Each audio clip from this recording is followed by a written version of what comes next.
Hey, this is Matt O'Leary, and this is what I'm listening to for the month of January 2016. First off, I want to clarify a little bit what this video type is about. Every month I go through and I pick and choose about 7 or 8 songs from the albums that I really connected with over the course of the month, and I suggest them, and I hope that I'll get some suggestions back from you. It's a way for me to keep track of what I'm listening to and make sure I'm not missing anything. Or forgetting about anything that I really love down the line.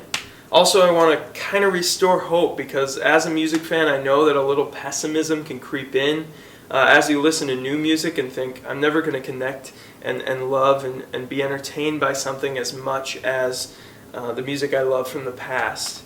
But I really assure you that now more than ever is a great time where the music industry is completely saturated, but if you're willing to sift a little bit, you're going to find some gems. So thank you anyone who's followed me in 2015, and here we go. First off, it's a synth pop solo project of Scott Reitherman, Pillar Point, with the album Marble Mouth and the songs Strange Brush and Dove. This one's all that 80s inspired disco bounce with plenty of melodic variety. It's not tedious to listen to like a lot of modern electronic pop. Interestingly, this was recorded in the home studio of Kevin Barnes from the band Of Montreal, and some of his infectious bass lines that he puts in here are the best part of the album, and especially a song like Strange Brush.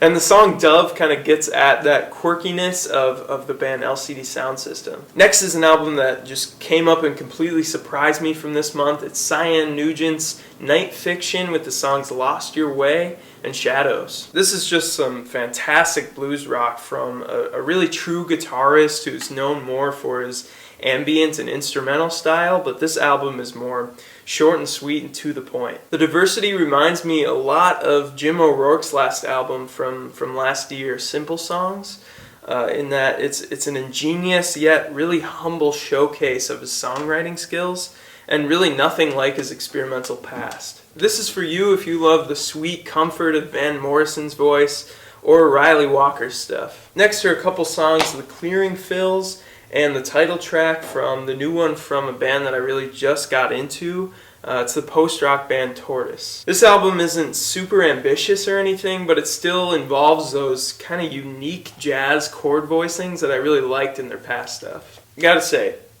awful cover though. Next is the new EP called 4.5 that carries over story elements from one of my favorite albums of 2015, Hand Cannot Erase.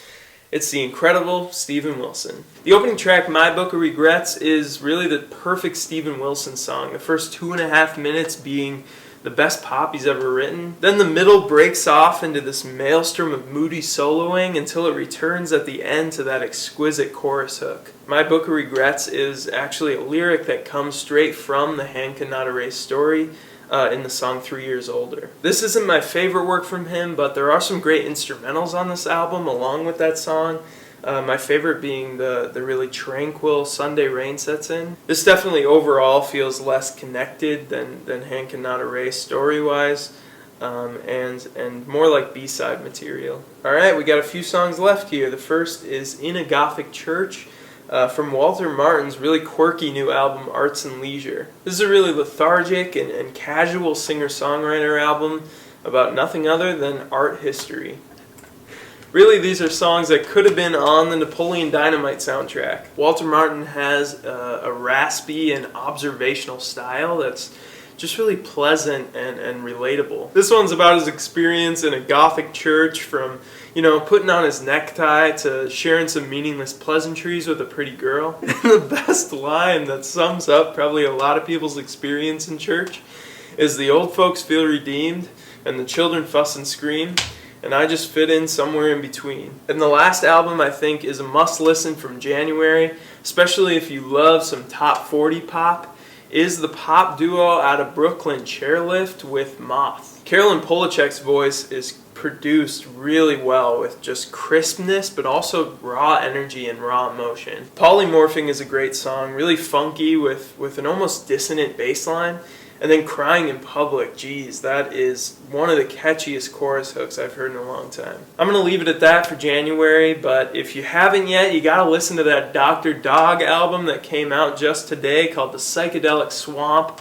It's a remake of some of the earliest and oldest recordings from the band's history, and I think I'm going to review that in the next couple days. So keep a lookout for that, and thank you for watching.